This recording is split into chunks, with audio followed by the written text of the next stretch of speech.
Hi students, ಎಲ್ಲರಿಗೂ SSLC friend YouTube ಚಾನಲ್ಗೆ ಸ್ವಾಗತ. ಯಾರ್ಯಾರೇನು ನಮ್ಮ ಚಾನಲ್ನ ಸಬ್ಸ್ಕ್ರೈಬ್ ಮಾಡ್ಕೊಂಡಿಲ್ಲ ಬೇಗ ಸಬ್ಸ್ಕ್ರೈಬ್ ಮಾಡ್ಕೊಳ್ಳಿ. ಹಾಗೆ ಈ ಒಂದು ವಿಡಿಯೋನ ಪೂರ್ತಿಯಾಗಿ ನೋಡಿ, ಎಲ್ಲೂ ಸ್ಕಿಪ್ ಮಾಡಬೇಡಿ. ವಿಡಿಯೋ ಇಷ್ಟ ಆದರೆ ದಯವಿಟ್ಟು ಲೈಕ್ ಮಾಡ್ಕೊಳ್ಳಿ. ಹಾಗೆ ನಮ್ಮ ಚಾನಲನ್ನು ಹೊಸದಾಗಿ ಏನಾದರೂ ವಿಸಿಟ್ ಮಾಡ್ತಾ ಇದ್ದರೆ ದಯವಿಟ್ಟು ಲೈಕ್ ಮಾಡ್ಕೊಳ್ಳಿ. ಹಾಗೆ ನಮ್ಮ ಚಾನಲನ್ನು ಸಬ್ಸ್ಕ್ರೈಬ್ ಮಾಡ್ಕೊಳ್ಳಿ. ಸೊ ನೋಡಿ, ಫಸ್ಟು ನಾನು ಮಾಡ್ತಾ ಇರೋದು ಇವಾಗ 10th ಸ್ಟ್ಯಾಂಡರ್ಡು ವಿಷಯ ಗಣಿತ. ಸೊ 20 ಮಾರ್ಕ್ಸ್ಗೆ ಇರುವಂಥದ್ದು ನಿಮಗೆ FA1, FA2, FA3, FA4. So ನಾನಿವಾಗ FA2 ಮಾಡ್ತಿದ್ದೀನಿ. ಆಲ್ರೆಡಿ ನಿಮಗೆ FA1 ಪೇಪರ್ ಆಗಿದೆ. ಅದಕ್ಕೂ ಸಹ ನಮ್ಮ ಚಾನಲಲ್ಲಿ ನಿಮಗೆ ವೀಡಿಯೋಸ್ ಎಲ್ಲ ಬಿಟ್ಟಿದ್ವಿ. ಸೊ ಸುಮಾರು ಜನ ನೋಡಿದ್ರಿ, ಹಾಗೆ ಕಮೆಂಟ್ ಕೂಡ ಹಾಕಿದ್ರಿ, ಥ್ಯಾಂಕ್ ಯು ಅಂತಂದ್ಬಿಟ್ಟು. ಸೊ ಅದಕ್ಕೇ ನಾವಿವಾಗ FA2 ಪೇಪರ್ನ ಮಾಡ್ತಾ ಇರೋದು. ಸೊ ಈ ಒಂದು ವಿಡಿಯೋ ನಿಮಗೆ ಇಷ್ಟ ಆಗುತ್ತೆ ಅಂತ ಅಂದ್ಕೊಂಡಿದ್ದೀನಿ. ಹಾಗೆ ನಿಮಗೆ ನಮ್ಮ ಚಾನಲಲ್ಲಿ ಪ್ರತಿಯೊಂದು ತರಗತಿದು ಸಹ ಇಂಪಾರ್ಟೆಂಟ್ ಕ್ವಶನ್ಸ್ ಆಗಿರ್ಬೋದು, ಕ್ವಶನ್ ಪೇಪರ್ಸ್ ಆಗಿರ್ಬೋದು, ಇದೆಲ್ಲನೂ ಸಿಗುತ್ತೆ. ಹಾಗೆ ಲಿಂಕ್ ಸಹ ಬೇಕು ಅಂದರೂ ಕೂಡ ಸಿಗುತ್ತೆ. ನೀವು ಕಮೆಂಟಲ್ಲಿ ಲಿಂಕ್ ಅಂತ ಹೇಳಿದರೆ ಅಥವಾ ಕಮೆಂಟ್ ಮಾಡಿದರೆ ನಾವು ನಿಮಗೆ ಲಿಂಕನ್ನು ಕಳಿಸ್ತೀವಿ. ಅಂದರೆ ನಿಮಗೆ ಯಾವುದಾದ್ರೂ ಕ್ವಶನ್ ಪೇಪರ್ದು ಲಿಂಕ್ ಬೇಕಿದ್ದರೆ ಅಥವಾ ಏನಾದರೂ ಪಾಸಿಂಗ್ ಪ್ಯಾಕೇಜ್ದು ಲಿಂಕ್ ಬೇಕಿದ್ದರೆ, ನೋಟ್ಸ್ದು ಲಿಂಕ್ ಬೇಕಿದ್ದರೆ, ಸೊ ಈ ರೀತಿ ಎಲ್ಲ ನಮ್ಮ ಒಂದು ಚಾನಲಲ್ಲಿ ಫೆಸಿಲಿಟೀಸ್ ಸಿಗುತ್ತೆ ನಿಮಗೆ. ಸೊ ಅದಕ್ಕಾಗಿಯೇ ಸಬ್ಸ್ಕ್ರೈಬ್ ಮಾಡ್ಕೊಳ್ಳಿ, ಇಲ್ಲಾಂದರೆ ನಮ್ಮ ಚಾನಲ್ ಮಿಸ್ ಆಗುವಂಥ ಸಾಧ್ಯತೆ ಇರುತ್ತೆ.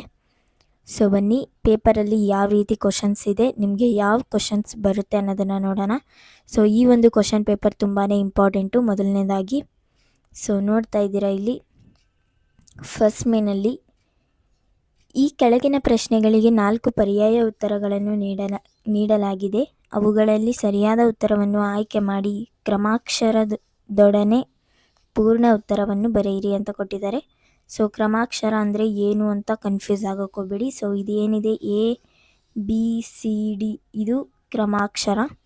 ಸೊ ಇದ್ರ ಸಮೇತ ನಿಮ್ಮ ಉತ್ತರವನ್ನು ಬರೀಬೇಕು. ಅಂದರೆ A ಅಂತ ಹಾಕ್ಬಿಟ್ಟು ಆಮೇಲೆ -7 ಅಂತ ನಿಮ್ಮ ಉತ್ತರವನ್ನು ಬರೀಬೇಕಾಗುತ್ತೆ. ಸೊ ಆ ರೀತಿ ಬರೆದ್ರೆ ನಿಮಗೆ 1 ಅಂಕ ಸಿಗುತ್ತೆ. ಸೊ ಈ ಒಂದು ಮೇನ್ಗೆ 2 ಅಂಕಗಳು ನಿಗದಿಯಾಗಿದೆ. ಅಂದರೆ ಒಂದೊಂದು ಪ್ರಶ್ನೆಗೆ 1 ಅಂಕ, 2 ಪ್ರಶ್ನೆಗಳಿದೆ. ಸೊ ನಾನಿವಾಗ ಪ್ರಶ್ನೆಗಳನ್ನು ಓದ್ತೀನಿ, ಹಾಗೆ ಇದಕ್ಕೆ ಆನ್ಸರ್ ಸಹ ಕೊಡ್ತೀನಿ. ಸೊ ಪೂರ್ತಿ ವಿಡಿಯೋನ ನೋಡಿ, ನಿಮಗೆ ಆನ್ಸರ್ ಸಹ ಗೊತ್ತಾಗುತ್ತೆ. ಮೊದಲನೇ ಪ್ರಶ್ನೆ ನೋಡಿ, -7, -9, -11, -13 ಈ ಸಮಾಂತರ ಶ್ರೇಣಿಯ ಸಾಮಾನ್ಯ ವ್ಯತ್ಯಾಸವು ಅಂತ ಕೇಳಿದ್ದಾರೆ. ಸೊ ಸಾಮಾನ್ಯ ವ್ಯತ್ಯಾಸ ನಿಮ್ಗೆ ಈಗಾಗಲೇ ಗೊತ್ತಾಗಿರುತ್ತೆ ಏನು ಅಂತ ಅಂದ್ಬಿಟ್ಟು. ಸೊ ಅದು ಆಪ್ಷನ್ ಎನ, ಆಪ್ಷನ್ ಬಿನ, ಆಪ್ಷನ್ ಸಿನ, ಆಪ್ಷನ್ ಡಿನ ಅನ್ನೋದನ್ನ ನೀವು ಈಗ ಆಲ್ರೆಡಿ ಗೊತ್ತಾಗಿರುತ್ತೆ ನಿಮಗೆ. ಸೊ ಅದನ್ನು ಮೈಂಡಲ್ಲಿ ಇಟ್ಕೊಂಡಿರಿ, ನಾನು ಆಮೇಲೆ ಆನ್ಸರ್ಸನ್ನು ಹೇಳ್ತೀನಿ. ನೆಕ್ಸ್ಟು ಎರಡನೇ ಪ್ರಶ್ನೆ ನೋಡಿ, 5x² = 2x + 3 ಈ ವರ್ಗ ಸಮೀಕರಣವನ್ನು ಆದರ್ಶ ರೂಪದಲ್ಲಿ ಬರೆಯಿರಿ ಅಂತ ಕೊಟ್ಟಿದ್ದಾರೆ. ಸೊ ಬರೆದಾಗ ದೊರೆಯುವ ಸ್ಥಿರಾಂಕ ಅಂತ ಕೇಳಿದ್ದಾರೆ. ಸೊ ಇದರಲ್ಲಿ ಯಾವ ಆಪ್ಷನ್ ಸರಿ ಇದೆ ಅನ್ನೋದನ್ನು ನೀವು ಗುರ್ತು ಮಾಡಬೇಕು. ಹಾಗೆ ನಿಮ್ಮ ಆನ್ಸರ್ ಶೀಟಲ್ಲಿ ಇದನ್ನು ಬರೀಬೇಕಾಗುತ್ತೆ. So option A 5, option B 6, option C 4, option D -6. So ಇಷ್ಟರಲ್ಲಿ ಯಾವ ಆನ್ಸರ್ ಸರಿ ಇದೆ ಅಂತ ನಿಮಗೆ ಗೊತ್ತಾಗಿರುತ್ತೆ. ಇದೆಲ್ಲ ತುಂಬ ಈಸಿ ಕ್ವಶನ್ಸು. ಹಾಗೆ ನೆಕ್ಸ್ಟ್ ನೋಡಿ, ಸೆಕೆಂಡ್ ಮೇನ್ಗೆ ಬಂದರೆ ನಾವು ಈ ಕೆಳಗಿನ ಪ್ರಶ್ನೆಗಳಿಗೆ ಉತ್ತರಿಸಿ ಅಂತ ಕೊಟ್ಟಿದ್ದಾರೆ. ಸೊ ಇಲ್ಲೇನು ಸೂಚನೆಯನ್ನು ಕೊಟ್ಟಿಲ್ಲ. ಸೊ ಇದಕ್ಕೆ 2 ಅಂಕ, ಅಂದರೆ ಒಂದು ವಾಕ್ಯದಲ್ಲಿ ನೀವು ಉತ್ತರಗಳನ್ನು ಬರೀಬೇಕಾಗುತ್ತೆ. ಮೂರನೇ ಪ್ರಶ್ನೆ ನೋಡಿ, ಮೂಲ ಸಮಾನುಪಾತತೆಯ ಅಂದರೆ ಥೇಲ್ಸ್ನ ಪ್ರಮೇಯವನ್ನು ನಿರೂಪಿಸಿ ಅಂತ ಕೊಟ್ಟಿದ್ದಾರೆ. ಸೊ ನೀವು ಹೇಳಿಕೆಯನ್ನು ಬರೀಬೇಕಾಗುತ್ತೆ. ನೆಕ್ಸ್ಟ್ ಫೋರ್ತ್ ಪ್ರಶ್ನೆ, ಒಂದು ಸಮಾಂತರ ಶ್ರೇಣಿಯ 3ನೇ ಪದ 13 ಮತ್ತು 2ನೇ ಪದ 8 ಆದರೆ ಆ ಶ್ರೇಣಿಯ ಮೊದಲನೇ ಪದವನ್ನು ಕಂಡುಹಿಡಿಯಿರಿ ಅಂತ ಕೊಟ್ಟಿದ್ದಾರೆ. ಸೊ ಇದು ಅಷ್ಟೇ ತುಂಬ ಈಸಿಯಾದಂಥ ಲೆಕ್ಕ, ನೀವು ಆರಾಮಾಗೆ ಮಾಡ್ಬೋದು. ನೆಕ್ಸ್ಟ್ ನೋಡಿ, ಈ ಕೆಳಗಿನ ಪ್ರಶ್ನೆಗಳಿಗೆ ಉತ್ತರಿಸಿ ಅಂತ ಕೊಟ್ಟಿದ್ದಾರೆ. ಸೊ ಒಂದು ಪ್ರಶ್ನೆಗೆ ನಿಮಗೆ 2 ಅಂಕಗಳು ಸಿಗುತ್ತೆ. 3 ಪ್ರಶ್ನೆಗಳನ್ನು ಕೊಟ್ಟಿದ್ದಾರೆ, ಹಾಗಾದರೆ ನಿಮಗೆ 6 ಅಂಕಗಳು ಈ ಒಂದು ಮೇನ್ಗೆ ನಿಗದಿಯಾಗಿದೆ. 5ನೇ ಪ್ರಶ್ನೆ ನೋಡಿ, ಅಪವರ್ತನ ವಿಧಾನದಿಂದ x² + 7x + 12 = 0 ವರ್ಗ ಸಮೀಕರಣದ ಮೂಲಗಳನ್ನು ಕಂಡುಹಿಡಿಯಿರಿ ಅಂತ ಕೊಟ್ಟಿದ್ದಾರೆ. ಸೊ ನೀವು ಅದನ್ನು ಬರೀಬೇಕಾಗುತ್ತೆ. ನೆಕ್ಸ್ಟು 6ನೇ ಪ್ರಶ್ನೆ, ಮೊದಲ 20 ಧನಪೂರ್ಣಾಂಕಗಳ ಮೊತ್ತವನ್ನು ಸೂತ್ರದ ಸಹಾಯದಿಂದ ಕಂಡುಹಿಡಿಯಿರಿ ಅಂತ ಕೊಟ್ಟಿದ್ದಾರೆ. ಇದನ್ನು ಅಷ್ಟೇ ನೀವು ಲೆಕ್ಕ ಮಾಡಬೇಕಾಗುತ್ತೆ. ಶ್ರೇಣಿಗಳ ಪಾಠದಿಂದನೇ ಬಂದಿರುವಂಥ ಪ್ರಶ್ನೆ ಇದು. ಸೊ ನಿಮಗೆ ಸಮಾಂತರ ಶ್ರೇಣಿಗಳಿಂದ ತುಂಬ ಪ್ರಶ್ನೆಗಳು ಬರುತ್ತೆ ಫೈನಲ್ ಎಕ್ಸಾಮಲ್ಲೂ ಅಷ್ಟೇ. ಇನ್ನು ಮಿಡ್ ಟರ್ಮ್ ಎಕ್ಸಾಮ್ಗೆ ನಿಮ್ಮ ಒಂದು SA1 ಎಕ್ಸಾಮ್ ಏನಿದೆ ಅದಕ್ಕೆ ತುಂಬ ಪ್ರಶ್ನೆಗಳು ಬರುತ್ತೆ. ಹೆಚ್ಚಾಗಿ ಈ ಒಂದು ಪಾಠದಿಂದನೇ ಬರುತ್ತೆ ಪ್ರಶ್ನೆಗಳು. ಸೊ ನಾನು SA1 ಪೇಪರ್ ಸಹ ಬಿಡ್ತೀನಿ ಆದಷ್ಟು ಬೇಗ. ಇನ್ನೇನು ನಿಮಗೆ ಸೆಪ್ಟೆಂಬರಲ್ಲಿ SA1 ಸ್ಟಾರ್ಟ್ ಆಗುತ್ತೆ. ಅದಕ್ಕಾಗಿ ನಮ್ಮ ಚಾನಲ್ ಮಿಸ್ ಆಗುವ ಸಾಧ್ಯತೆ ಇರುತ್ತೆ. ಅದಕ್ಕೆ ಇವಾಗಲೇ ನೋಡ್ತಾ ಇದ್ದರೆ ದಯವಿಟ್ಟು ಸಬ್ಸ್ಕ್ರೈಬ್ ಮಾಡಿ ಇಟ್ಕೊಳ್ಳಿ. ನಾವು ಹೊಸ ವೀಡಿಯೋ ಬಿಟ್ಟ ತಕ್ಷಣ ನಿಮಗೆ ನೋಟಿಫಿಕೇಷನ್ ಬರುತ್ತೆ. ಆವಾಗ ನೀವು ಆರಾಮಾಗಿ ನಮ್ಮ ಒಂದು ವೀಡಿಯೋಸ್ ಅಥವಾ ನಿಮಗೆ ಏನು ಕ್ವಶನ್ ಪೇಪರ್ ಬೇಕಿರುತ್ತೋ ಅದನ್ನು ನಮ್ಮ ಒಂದು ಚಾನಲ್ ಕಡೆಯಿಂದ ನೀವು ಪಡಿಬೋದು ಅಂತ ಹೇಳೋಕ್ಕೆ ಇಷ್ಟಪಡ್ತೀನಿ. ನೆಕ್ಸ್ಟು 7th ಪ್ರಶ್ನೆ. ಸೊ 7th ಪ್ರಶ್ನೆ ಒಂದು ಸ್ವಲ್ಪ ಕನ್ಫ್ಯೂಸಿಂಗ್ ಆಗಿದೆ. ಸೊ ಅದಕ್ಕೆ ಅವರು ಸಹ ಇಲ್ಲಿ ಸೂಚನೆಯಲ್ಲಿ ಕೊಟ್ಟಿದ್ದಾರೆ ಕಠಿಣ ಅಂತ ಅಂದ್ಬಿಟ್ಟು. ಸೊ ಅದಕ್ಕೂ ಆನ್ಸರ್ಸ್ ಇದೆ, ನಿಮಗೆ ಯಾರು ಭಯ ಪಡುವಂಥ ಅವಶ್ಯಕತೆ ಇಲ್ಲ. ನಿಮಗೆ ಆನ್ಸರ್ಸ್ ಗೊತ್ತಿದ್ದರೆ ತುಂಬ ಒಳ್ಳೆಯದು, ಯಾಕಂದರೆ ನಿಮಗೆ ತುಂಬ ಈಸಿ ಆಗುತ್ತೆ. ಈಗ ಆಲ್ರೆಡಿ ಕಲ್ತಿದ್ರೆ ಇನ್ನೇನು ಸ್ವಲ್ಪ ದಿನಗಳಲ್ಲೇ ನಿಮಗೆ ಈ ಒಂದು ಪರೀಕ್ಷೆ ಸ್ಟಾರ್ಟ್ ಆಗುತ್ತೆ. ನೆಕ್ಸ್ಟ್ ನೋಡಿ 4th ಮೇನ್. ಈ ಕೆಳಗಿನ ಪ್ರಶ್ನೆಗಳಿಗೆ ಉತ್ತರಿಸಿ. ಸೊ ಒಂದು ಪ್ರಶ್ನೆಗೆ ನಿಮಗೆ 3 ಅಂಕಗಳು ಸಿಗುತ್ತೆ. 2 ಪ್ರಶ್ನೆಗಳನ್ನು ಕೊಟ್ಟಿದ್ದಾರೆ, ಅಂದರೆ ಟೋಟಲ್ ಆಗಿ 6 ಮಾರ್ಕ್ಸ್ ಸಿಗುತ್ತೆ. ನೋಡಿ 8ನೇ ಪ್ರಶ್ನೆ. ಒಂದು ಲಂಬಕೋನ ತ್ರಿಭುಜದ ಎತ್ತರವು ಅದರ ಪಾದಕ್ಕಿಂತ 7 ಸೆಂಟಿಮೀಟರ್ ಕಡಿಮೆ ಇದೆ. ಅದರ ವಿಕರ್ಣದ ಉದ್ದವು 13 ಸೆಂಟಿಮೀಟರ್ ಆದರೆ ಉಳಿದೆರಡು ಬಾಹುಗಳ ಉದ್ದಗಳನ್ನು ಕಂಡುಹಿಡಿಯಿರಿ ಅಂತ ಕೊಟ್ಟಿದ್ದಾರೆ. ಸೊ ಇದಕ್ಕೂ ಸಹ ಆನ್ಸರ್ ಇದೆ. ನೆಕ್ಸ್ಟು 9ನೇ ಪ್ರಶ್ನೆ. ಒಂದು ಸಮಾಂತರ ಶ್ರೇಣಿಯ 9ನೇ ಪದವು ಅದರ 2ನೇ ಪದದ 5ರಷ್ಟಕ್ಕಿಂತ 1 ಹೆಚ್ಚಾಗಿದೆ ಮತ್ತು 12ನೇ ಪದವು 5ನೇ ಪದದ 2ರಷ್ಟಕ್ಕಿಂತ 7 ಹೆಚ್ಚಾಗಿದೆ. ಸಮಾಂತರ ಶ್ರೇಣಿಯನ್ನು ಕಂಡುಹಿಡಿಯಿರಿ. ಸೊ ನಾನು ಇವಾಗ ತಾನೇ ಹೇಳಿದೆ ಸಮಾಂತರ ಶ್ರೇಣಿಯಿಂದ ನಿಮಗೆ ತುಂಬ ಕ್ವಶನ್ಸ್ ಬರುತ್ತೆ ಅಂತ. ಸೊ ಇಲ್ಲಿ 3 ಮಾರ್ಕ್ಗೂ ಸಹ ಒಂದು ಪ್ರಶ್ನೆ ಬಂದಿದೆ. ನೆಕ್ಸ್ಟ್ ನೋಡಿ 5th ಮೇನು. ಈ ಕೆಳಗಿನ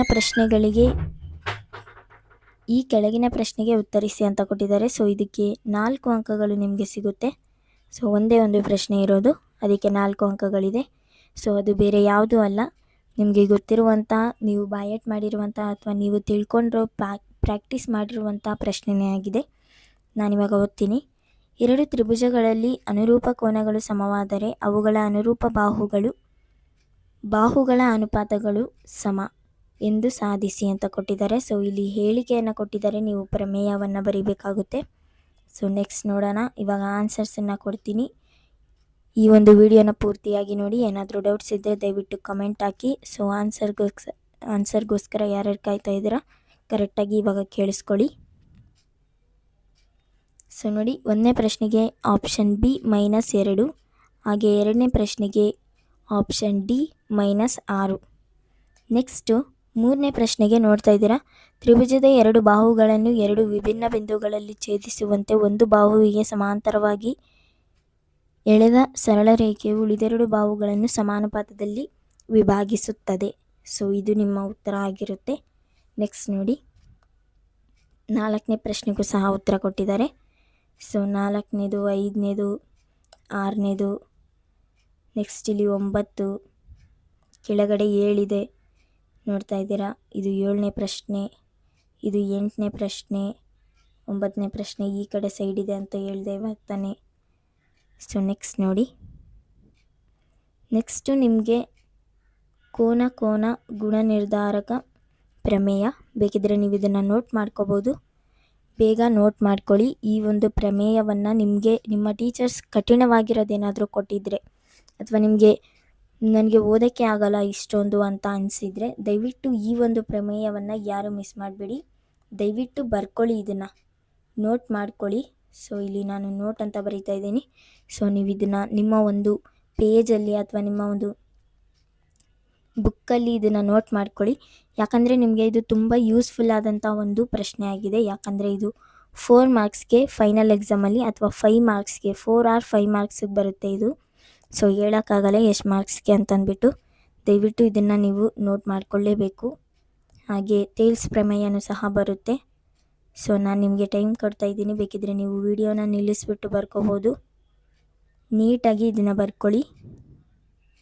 ಸೊ ಇಷ್ಟೇ ಆಗಿದೆ ನಿಮ್ಮ ಒಂದು ಪ್ರಮೇಯ. ಈ ಒಂದು ವಿಡಿಯೋನ ಯಾರ್ಯಾರು ಪೂರ್ತಿಯಾಗಿ ನೋಡಿದ್ದೀರಾ ಥ್ಯಾಂಕ್ ಯು ಸೋ ಮಚ್. ಇದೇ ರೀತಿ ನಮ್ಮ ಎಲ್ಲ ವೀಡಿಯೋಸ್ನ ನೋಡಿ ಹಾಗೆ ನಮಗೆ ಸಪೋರ್ಟ್ ಮಾಡಿ. ಈ ಒಂದು ವಿಡಿಯೋ ಇಷ್ಟ ಆದರೆ ದಯವಿಟ್ಟು ಲೈಕ್ ಮಾಡ್ಕೊಳ್ಳಿ. ಇದೇ ರೀತಿ ಮುಂತಾದ ವಿಡಿಯೋಗಳಿಗಾಗಿ ನಮ್ಮ ಚಾನಲನ್ನು ಸಬ್ಸ್ಕ್ರೈಬ್ ಮಾಡ್ಕೊಳ್ಳಿ. ಏನಾದರೂ ಡೌಟ್ಸ್ ಇದ್ದರೆ ಅಥವಾ ಯಾವುದಾದ್ರೂ ಪೇಪರ್ದು ಲಿಂಕ್ ಬೇಕಿದ್ದರೆ ಕಮೆಂಟಲ್ಲಿ ತಿಳಿಸಿ, ನಾನು ನಿಮಗೆ ಬೇಗನೆ ಅದನ್ನು ತಲುಪಿಸ್ತೀನಿ. Thank you so much for watching.